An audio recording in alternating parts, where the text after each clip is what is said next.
Tired of juggling between your N26 and PayPal accounts? Let's bridge that gap and move money seamlessly. First, open your N26 app and tap on the Manage tab located at the bottom of your screen. Then select Bank Transfers. On the Bank Transfers screen, you'll see options to send or receive money. Select Send Money. Next, select the option for sending to a bank account. We will use your PayPal account information for this part. Now carefully input your PayPal account details.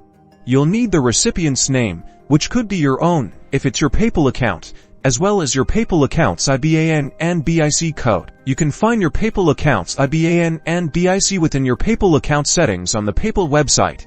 Just log in and look for bank account information or direct debit settings. Enter the amount you wish to transfer from your N26 account to your PayPal account. Double-check the amount for accuracy. Review all the transfer details on the confirmation screen. Make sure everything is correct before proceeding and then confirm the transfer. And that's it.